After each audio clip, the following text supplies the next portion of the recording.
Iya, saya ingin ke Pak Soleh terlebih dahulu melihat aksi mahasiswa hari ini yang bisa dibilang cukup besar skalanya, berjalan dengan lancar meskipun sempat berpindah dari rencana di Istana Merdeka ke gedung DPR MPR RI.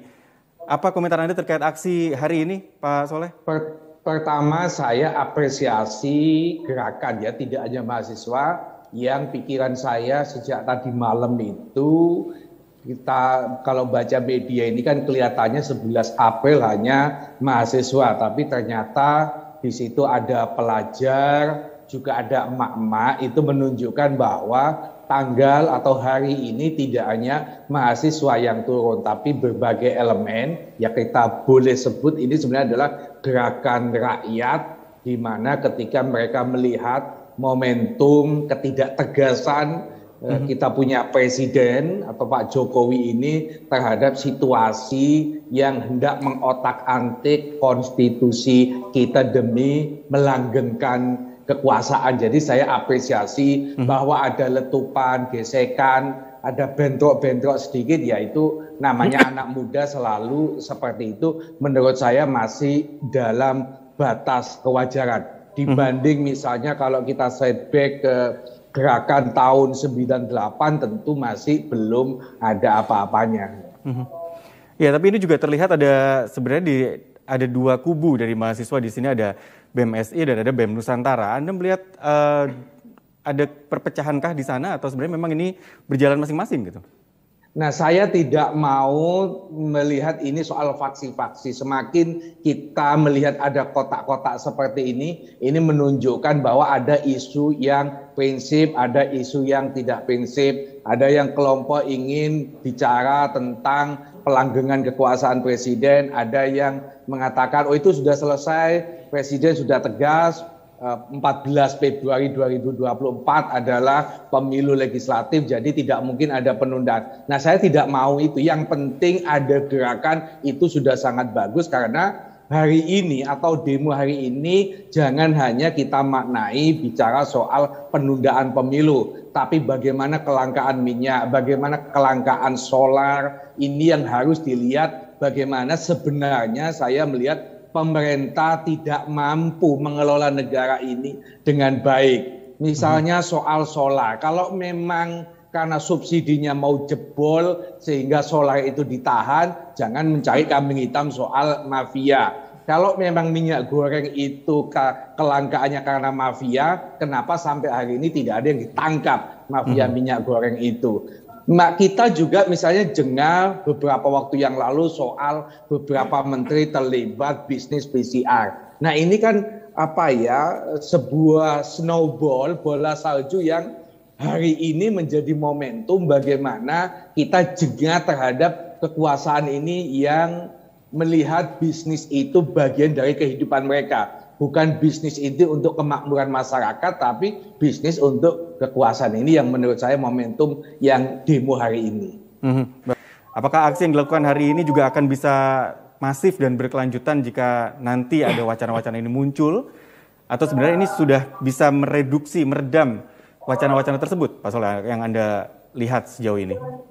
Iya, saya melihat memang kayaknya teman-teman mahasiswa ini masih kurang revolusioner dibanding gerakan tahun 98. Artinya ketika ada permen yang disampaikan, pemanis disampaikan oleh Pak Jokowi terkait tidak akan ada penundaan pemilu, itu mahasiswa sudah senang. Yang awalnya mau demo ke istana berubah ke DPR. Menurut saya jangan mahasiswa itu merasa gampang dikasih pemanis-pemanis oleh kekuasaan. Harus dipahami bahwa Pak Jokowi ini sudah tidak konsisten. Bicara soal taat konstitusi itu, tadi disampaikan ke Pak Hananto, kalau konstitusinya diubah dia juga akan taat. Dulu ngomong 2 periode, tapi kan sudah dirubah menjadi 3 periode. Ya saya ikuti. Ini kan omongan-omongan yang tidak konsisten. Kalau memang menolak, ya menolak, mau diubah atau tidak. Ketika saya menggunakan logikanya Pak Luhut misalnya, atau orang-orang yang pengen ada 3 periode lah, ada penundaan, maka harusnya 3 periode itu boleh, mau amandemen konstitusi boleh, tapi bukan sekarang dong. Karena yang menikmati penundaan, yang menikmati 3 periode itu Pak Jokowi. Dia punya kepentingan. Mestinya oke, itu untuk 5 tahun ke depan, itu untuk 10 tahun ke depan. Saya yakin mereka tidak akan mau mengusulkan itu lagi. Karena pada yang publik harus membaca ini soal ibu kota negara. Khawatir nanti presiden selanjutnya tiba-tiba merubah, nggak jadi dilanjutkan pembangunan ibu kota negara. Wong kondisi ekonomi lagi susah kayak begini, kok mau bikin ibu kota negara yang menghabiskan ratusan triliun yang itu dananya dari luar negeri, tapi toh donatur juga banyak yang membatalkan. Nah, saya ingin kembali kepada gerakan mahasiswa. Jangan gampang Anda percaya kepada janji manis dari kepala negara kita. Sebab yang paling penting dalam persoalan ini menurut saya adalah bagaimana keberanian Pak Jokowi memarahi menteri. Misalnya memarahi Pak Luhut, memarahi Ketua Golkar, Erlangga Hartarto, yang mengusulkan penundaan pemilu. Itu loh. Tapi kan yang kita lihat, publik itu tidak melihat ketegasan dari seorang Jokowi terhadap menterinya. Kok kesannya ketika banyak kegaduhan, malah Pak Luhut dapat jabatan baru. Sudah jabatannya numpuk, ditambah-tambahi lagi. Akhirnya kita patut menduga, jangan-jangan Pak Jokowi ini disetir oleh Pak Luhut. Jangan-jangan Pak Jokowi ini memang nggak berani dengan Pak Luhut gitu loh. Jadi ini yang paling esensi dalam persoalan kenegaraan sekarang ini di dalam kalau kita bicara penundaan pemilu dan 3 periode. Bagaimana ketegasan Jokowi terhadap menteri-menterinya. Yang menurut saya menampar muka presiden, tapi yang ditampar tidak merasa sakit, ya susah kan itu. Ya, jadi menurut Anda sebenarnya yang masih menjadi fokus gerakan dari mahasiswa ini masih harusnya ke presiden gitu ya Pak Soleh? Oh iya, akar masalah semua ini kan di lingkungan istana. Meskipun Pak Menko Polhukam berbeda pendapat, tetapi harus diawasi adalah kalau ada operasi senyap. Contoh tadi disampaikan oleh Pak Hananto bagaimana kepala-kepala desa. Masa ada banyak kepala desa tiba-tiba berkumpul di Jakarta, tiba-tiba melontarkan dukungan kepada Jokowi tiga periode misalnya. Tentu ada tangan-tangan yang tidak kelihatan yang menggerakkan kesannya bahwa penundaan pemilu 3 periode adalah keinginan masyarakat didukung big data. Tidak tahu data abal-abal dari mana yang dipakai. Perasaan selama akhir tahun ini tidak ada itu orang pengen ada penundaan pemilu, tidak ada itu pengen Jokowi 3 periode. Bahwa Pak Jokowi orang baik, iya. Bahwa banyak infrastruktur dibangun, iya. Tapi kekuasaan itu harus dibatasi. Kayak 200 juta, 200 lebih ini nggak ada yang pintar, tidak ada yang punya integritas, tidak ada yang bagus, tidak ada yang bisa melanjutkan pembangunan yang dirintis oleh Pak Jokowi kan gitu. Tapi kalau tadi Anda sempat bilang bahwa harusnya menegur menteri-menterinya termasuk yang mengeluarkan wacana penambahan periode masa jabatan ini, beberapa hari yang lalu juga sudah sempat dilakukan oleh Pak Jokowi. Menegur menteri-menterinya untuk menutup konteks pada saat rapat kabinet itu kan tidak Pak Jokowi tidak ngomong si A si B kamu jangan ngomong lagi, enggak. Kesannya kan semua orang dimarahi sama dia, tetapi publik itu tahu siapa yang bikin jadi akar masalah. Oh ini LBP, oh ini ada ketua PKB, oh ini ada ketua Golkar. Enggak sama sekali. Kenapa enggak langsung marah gitu loh? Publik itu kan suka ketegasan pemimpin ketika ada anak buahnya salah langsung dimarahi. Kita belajar dari Bu Risma. Betapa bangganya orang Surabaya kalau Bu Risma marahi anak buahnya yang salah. Itu yang ditunggu publik kepada presiden kita. Tapi sayangnya kan tidak dilaksanakan. Yang dikhawatirkan kalau tidak ditegur secara apakah itu dicopot jabatannya, apakah ditegur di muka publik. Saya khawatir operasi senyap itu kan bisa dilakukan. Yang mana nanti, itu bukan salah, bukan saya loh yang melakukan. Itu kan rakyat sendiri yang pengen ada 3 periode. Nanti akan begitu, ada apologi. Apa aksi ini akhirnya harus berakhir dengan ricuh? Dan apakah memang sulit untuk mengakomodir supaya ini tidak ricuh sampai akhir aksi sebenarnya? Pertama kalau kita bicara pengalaman memang karena ini kan ribuan orang. Tentu secara psikologi agak susah dikendalikan, ini supaya tertib. Agak berbeda dengan demo-demo teman-teman umat Islam yang itu memang mereka rata-rata tidak muda lagi. Sehingga faktor kepemimpinan sangat kuat, tidak boleh macam-macam ya dia nurut, sampah diambil sendiri ya nurut semua kan gitu. Kalau ini masih anak-anak muda, mahasiswa apalagi pelajar, tentu sangat rentan terhadap provokasi. Tetapi saya sangat menolak dari dulu kalau sedikit-sedikit menggunakan istilah zaman Orde Baru bahwa ini ada penyusup, ada yang menunggangi. Nggak ada. Yang menunggangi itu ya kelakuan-kelakuan anak buahnya Pak Jokowi yang bikin masalah, yang bikin publik geram, yang bikin publik itu jengah terhadap masalah itu. Sehingga orang menjadi mudah tersulut emosinya. Coba kalau tidak ada gagasan-gagasan yang itu menurut saya menyakitkan buat masyarakat, tentu tidak akan ada orang demo. Ngapain? Sekarang ini bulan puasa. Bulan puasa itu paling enak di rumah, kalau kita ini puasa. Kok malah turun ke jalan? Kalau itu bukan karena kondisi darurat, tentu tidak akan terjadi. Karena sejak awal presidennya tidak tegas, persoalan minyak goreng kelangkaan itu masih terjadi. Yang presiden hanya ngasih BLT, bukan itu akar masalahnya. Kenapa mafia-mafia itu tidak ditangkepi? Ini yang harus dijawab oleh pemerintah dan itu tidak terjadi yang tidak dilihat oleh mata publik ini. Akhirnya lah muncul demo, emak-emak demo, pelajar ikut. Kalau saya tambah senang. Dengan adanya pelajar ikut berarti kesadaran politiknya dia tinggi. Dia ikut memikirkan kondisi negara ini. Ya itu malah bagus. Kalau SDM dianggap itu penyusup, salah gitu. Siapapun mau tukang becak, mau ojol pun kalau persoalan ekonominya disentuh, soal perutnya itu nggak bisa makan, siapapun akan turun ke jalan. Masih ingat beberapa waktu yang lalu ketika ojol juga demo di jalanan, bahkan terjadi gesekan antara taksi online dengan taksi konvensional. Ya itu pasti terjadi karena itu menyangkut soal ekonomi, menyangkut soal perut masyarakat gitu loh. Kalau Pak Soleh melihat kondisi hari ini, sebenarnya Anda melihat ini masih dalam tahap masih dalam kondisi yang cukup wajar atau sebenarnya Anda termasuk yang menyayangkan ada aksi anarkis di sana? Ya kalau soal adanya anarkis tentu semua, tidak hanya saya, pasti menyayangkan. Sebab ini bukan revolusi. Tidak perlu ada darah yang tertumpah di situ. Tidak perlu ada gesekan, tidak perlu ada cacian misalnya.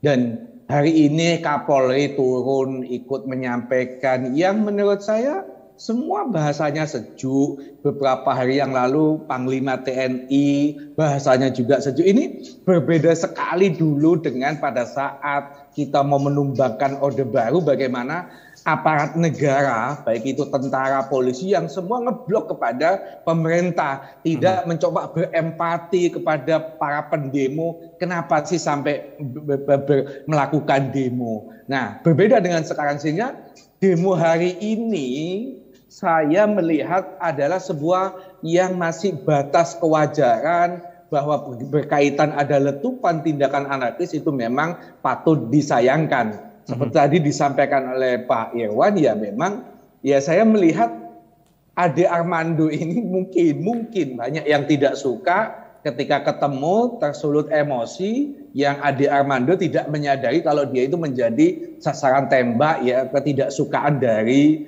publik ya. Itu menurut saya. Tetapi sekali lagi ini menjadi sebuah tidak hanya pesan moral kepada pemerintah, tetapi pesan politik kepada pemerintah bahwa ini adalah akhir dari kekuasaanmu, sehingga kalian harus husnul khotimah. Jangan kekuasaan itu justru akhirnya malah banyak demo, kekuasaan yang akhirnya justru malah banyak umpatan terhadap perilaku-perilaku dari elit-elit politik kita. Coba Mas, Anda lihat bagaimana ketika gagasan penundaan pemilu, bagaimana gagasan soal presiden tiga periode, itu di mana saya melihat dari wajah-wajah elit politik, pengusul itu bukan karena dia berempati kepada penderitaan masyarakat, tetapi lebih pada melihat kekuasaan 10 tahun itu memang masih pendek, kurang buat mereka kan gitu. Ini yang harus dilanjutkan, sehingga butuh penundaan pemilu. Orang gila menurut saya di Indonesia itu belum ada yang ngomong penundaan pemilu. Tapi ini malah pejabat, malah elit partai politik, malah pikirannya kotor sekali, pikirannya rakus kekuasaan dengan menunda pemilu. Yang menunda pemilu itu efeknya tidak hanya jabatan presiden, tapi jabatan DPR, jabatan gubernur, jabatan menteri, jabatan bupati, wali kota, DPRD provinsi, DPRD kabupaten kota. Enak sekali mereka gitu loh. Tanpa mau pemilu, nggak pakai dipilih, bisa menjabat. Terus nanti mau berapa ini penundaannya? Mau 2 tahun, mau 5 tahun, bikin usulan lagi. Nanti masih kurang ini, belum selesai ibu kota, belum selesai negara. Aduh. Jadi kita diajak berpikir secara gila menurut saya. Pak Soleh, melihat kalkulasi politik dan juga dinamika saat ini gitu ya, dengan munculnya capres-capres yang juga ingin maju menjadi presiden di 2024, sebenarnya masih sangat perlu dikhawatirkankah penundaan pemilu dan juga perpanjangan masa jabatan presiden ini? Kalau saya sejak awal tidak percaya gagasan koalisi nggak jelas ini akan disetujui dan berhasil. Saya nggak percaya itu. Tetapi ini persoalannya bagi saya kan bukan soal percaya dan tidak percaya. Tetapi bagaimana elit politik punya gagasan yang super ngawur. Maka menurut saya sanksi moralnya itu tidak sekedar kita marah gitu loh. Kenapa nggak dicopot dia?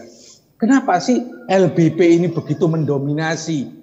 Dia itu menteri maritim, koordinator maritim dan investasi, tapi ngomong politik, ngomong pemilu, bukan jobnya dia.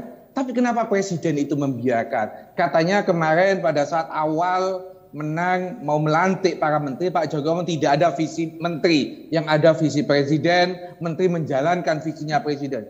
Kok ini malah jalannya sendiri-sendiri? Itu satu. Yang kedua, apa iya gagasan LBP, Ketua Golkar, Ketua PKB, PAN ini ngikut-ngikut hanya dijanjiin menteri aja yang nggak dapat hanya sekedar janji-janji itu. Nah, apa iya Pak Jokowi itu tidak tahu terhadap gagasan itu? Kok menurut saya kayak mustahil kalau presiden itu tidak tahu gitu loh. Mungkin bisa saja presiden itu tahu tapi itu mendiamkan. Karena gimana jadi presiden juga enak kan gitu loh. 10 tahun itu ya memang nggak terasa kan gitu. Nah bisa saja sebenarnya Jokowi itu hanya melihat situasi. Kalau memang situasinya mendukung ya dia taat konstitusi. Kalau situasinya nggak mendukung bahwa pemilu 14 Februari 2004 tidak ada penundaan. Ya karena ditolak banyak orang aja kayak begitu kan itu. Nah kaitan ini menurut saya tentu PDIP seperti tadi yang disampaikan oleh Pak Hananto sangat berkepentingan. Bisa saja Mbak Puan ini jadi presiden, bisa saja Prabowo yang jadi presiden. Jadi parpol-parpol yang punya kepentingan 2024 tentu dia tidak setuju. Kenapa PKB sangat mendukung penundaan? Karena nggak mungkin Muhaimin itu jadi presiden. Surveinya aja nggak pernah naik dia kan begitu. Ketua Golkar juga begitu. Kenapa dia mendukung? Karena surveinya juga nggak naik-naik. Jadi politik kita ini politik hitam putih di mana kalau itu menguntungkan dia dukung, kalau nggak menguntungkan dia tidak mendukung. Bukan politik kebenaran, bukan politik moral yang dipakai bahwa ini bukan soal menguntungkan atau tidak, tapi karena ini moralitas maka ini harus ditolak. Tidak begitu sayangnya. Apa kalau menurut Anda isu-isu ini dihembuskan dari partai-partai yang tadi sempat Anda bilang ada kepentingan di sana untuk sekedar cek ombak gitu, apakah ini memungkinkan dilanjutkan isu ini atau ya sudah kalau misalnya memang ternyata respon publik negatif, ya sudah kita lepaskan saja gitu? Saya menduga sebenarnya gagasannya itu dari LBP. Ini dugaan loh ya, dugaan ini bisa benar, bisa salah. Dia mengajak Muhaimin, awal mula yang meletupkan isu itu kan Muhaimin. Nanti saya akan ngomong kepada pimpinan-pimpinan partai terkait big data ini, bla bla bla bla. Dan big data itu dibenarkan oleh LBP. Dan LBP yang kelihatan sekali supaya memang penundaan pemilu itu terjadi. Sehingga orang publik menduga bahwa ini akar muasalnya adalah gagasan dari LBP yang disampaikan kepada pimpinan-pimpinan partai yang itu tadi saya sampaikan, di mana dia juga tidak mungkin jadi presiden di tahun 2024 sehingga dia ya sudah, yang penting penundaan pemilu, saya tetap jadi menteri, koalisinya tetap jabatan menterinya tidak diubah, ya sudah dia diuntungkan di situ. Jabatan DPR-nya juga ditunda, kan enak semua ini. Ya, oke. Pak Soleh, mungkin di akhir dialog kita hari ini, apa yang menurut Anda bisa menjadi catatan dari gerakan mahasiswa, mungkin akan menjadi gerakan-gerakan berkelanjutan nantinya untuk mengawal tuntutan-tuntutan mereka kemarin, tuntutan mereka hari ini? saya di akhir atau sebagai closing statement saya, terima kasih terhadap teman-teman mahasiswa. Anda sebagai calon pemimpin di negeri ini, Anda punya saham sehingga persoalan apapun yang itu berkaitan dengan masyarakat memang harus disikapi. Tetapi saya ingin mengingatkan kepada masyarakat secara keseluruhan bahwa momentum 2024 yang sudah dekat ini, ayo sebagai introspeksi bagi kita, jangan memilih partai politik yang menggagas penundaan pemilu, jangan memilih partai politik yang terlibat korupsi, jangan memilih partai politik yang memang hanya cenderung untuk mencari kekuasaan semata. Karena apa? Seringkali kita dihadapkan pada situasi anomali. Di satu sisi partai itu korupsi tapi pemilihnya masih banyak. Seakan-akan pemilih ini tidak menjadi penghukum terhadap pada momentum 5 tahun sekali itu kepada parpol-parpol yang tidak bekerja untuk masyarakat. Sekali lagi saya ingin mengingatkan, ayo jangan pilih lagi parpol yang mengusulkan penundaan pemilu. Sebab menunda pemilu itu mencidrai kita sebagai warga, kita bayar pajak, kita yang punya negara ini, maka kita yang bisa menentukan maju dan tidaknya negara melalui pemilu itu.